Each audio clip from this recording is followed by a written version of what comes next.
Hey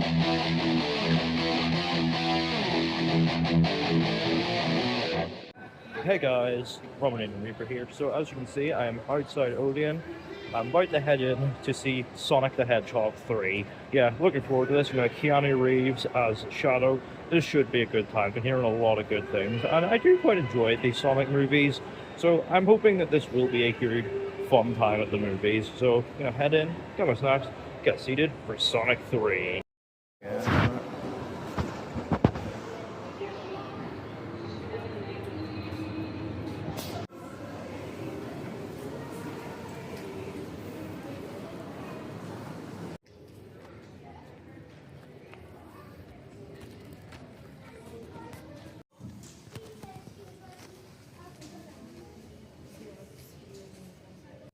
So I've got my popcorn here and a cherry coke, ready for Team Sonic's biggest adventure yet.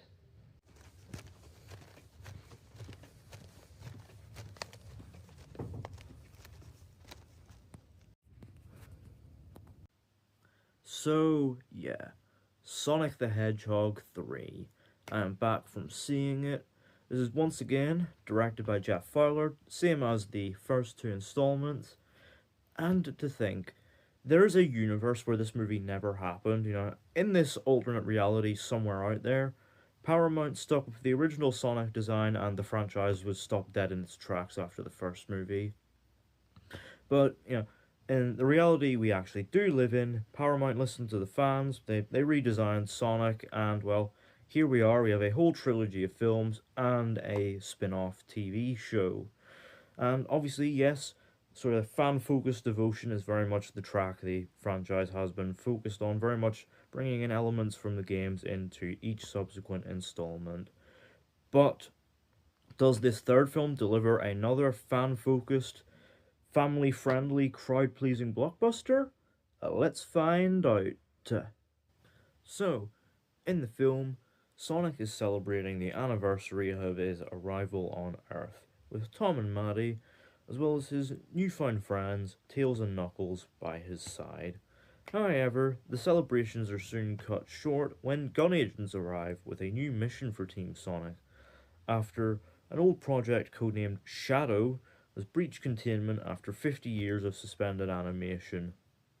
And so, the trio head out to Tokyo, where they discover that Shadow is in fact another hedgehog, just like Sonic.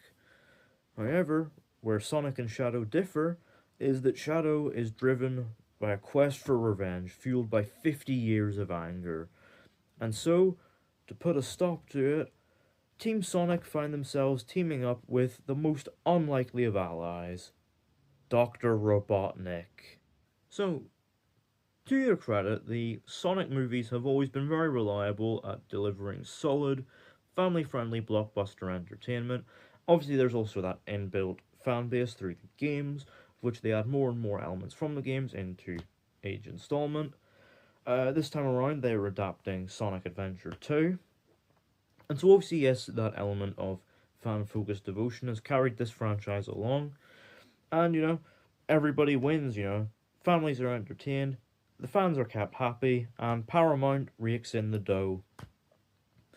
And yes, that rings true here once again. In fact, of the three, this one is easily my favourite. Now yes, it very much plays to the franchise's strengths, and in fact, returns itself to the more focused, tighter plot structure of the first film, as opposed to the second, which you could definitely feel that sort of sequel thing of, you know, we have to go bigger and, you know, throw all the ideas we can into it. And so it definitely felt a little overstuffed at points. But that issue does not return here. You know, very much feels more urgent with time-related stakes. And in fact, yes, they do a great job of raising the stakes here with some, you know, real weighty, surprisingly heavy emotional moments, which, you know, hit surprisingly hard. And there's also some real thematic substance to this as well. It's very much a film about, you know, how we cope with our pain defines who we are, and, you know, it's very much all about the choices that we make and making the right choices count. Yeah, so I was not expecting that from a Sonic the Hedgehog film at all, but here we are. Now, that's not to say there isn't laughs. In fact, the laughs are delivered in abundance once again. There's plenty of the zany, quippy humor you've come to expect, but also a lot of the physical comedy, which is delivered so well by an always reliable Jim Carrey, back out of retirement to play Dr. Robotnik once again. Only this time, he's not just playing Robotnik, he's also playing Robotnik's grandfather, Gerald. Yes, double the carry, double the fun, and you can tell he is really relishing this dual role, this real fresh direction for the franchise. He does a great job of imbuing both Robotniks with their own distinctive personalities that play off each other really well, and also delivering plenty of that gurney face acting you've come to expect from him, and plenty of great moments of physical comedy.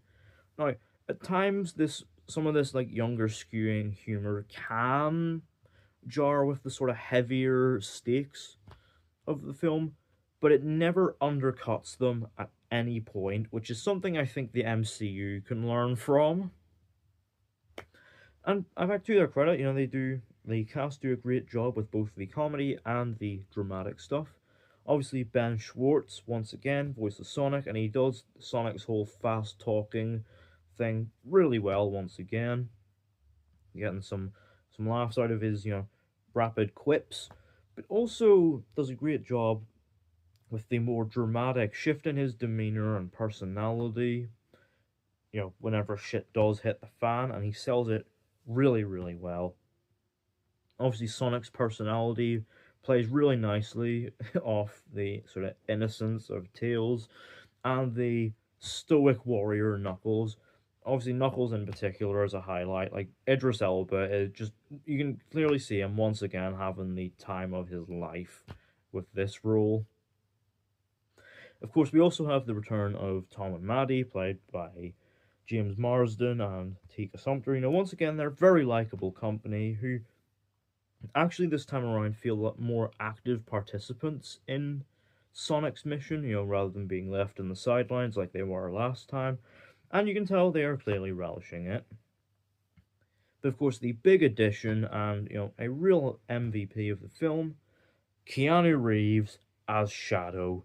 My god, he is a really good villain here.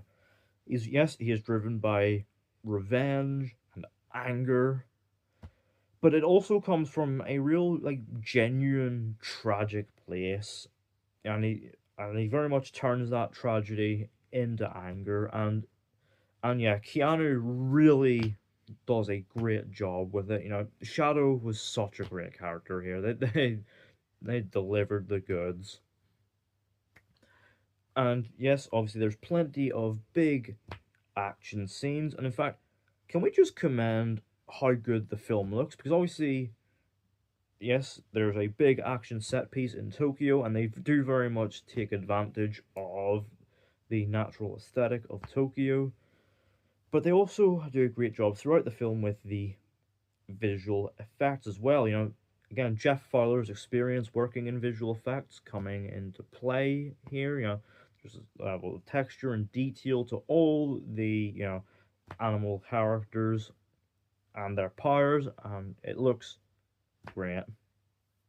And of course, yes, that is put to especially to use in the action, whether it be a big action set piece in Tokyo where Team Sonic first encounters Shadow, or even like some more Mission Impossible type shenanigans in London. It's all super entertaining and has a certain sense of scale and really carries the film's bigger stakes along. Now, there are definitely some like pacing issues here, especially in the middle. As it sort of falls into fetch quest stuff. It's very much that sort of thing of go to this place and find this person, who will lead you to this place to get this thing. But to do that, you gotta do all this stuff. Very much falls into that stuff. But it rebounds in a big way in the final act, which, wow. Yes, the final act here is just like pure spectacle. There's big action set piece, with of a certain sense of skill about it. Probably the biggest like action set piece this franchise has delivered. And of course, the visual effects here are stellar. And spot a Man of Steel reference in there. It's it's so exciting. And of course, yes, there is a sort of bit of fan service in there that the older Sonic fans will really enjoy. But there's also some genuine emotional moments which actually hit super hard and were really well handled, and of course carries the film along to its really immensely satisfying climax that that obviously will leave everyone with a smile on their face. Again, kids and families, you know Sonic fans, and even people like me. And yeah, overall, Sonic the Hedgehog 3 is a really strong addition to the Sonic movie franchise and is easily its best installment, upping the stakes in a big way, and they handle it with ease. Yeah, I can't imagine anyone who is like a fan of Sonic being disappointed by this. Out of 10, Sonic the Hedgehog 3 gets an 8. So yeah, let me know down in the comments. Have you seen Sonic 3? What did you think of it? Of the Sonic movies, which one is your favorite? And yeah, if you're a Sonic fan, I'd definitely like to hear that perspective. I'd definitely like to hear your thoughts. Spoiler free, of course, of some of the bigger fan servicey stuff in the film. Let me know all that down in the comments. Don't forget to hit the thumbs up button if you enjoyed. Don't forget to hit the subscribe button if you're new. And don't forget to turn on post notifications so you don't miss an upload.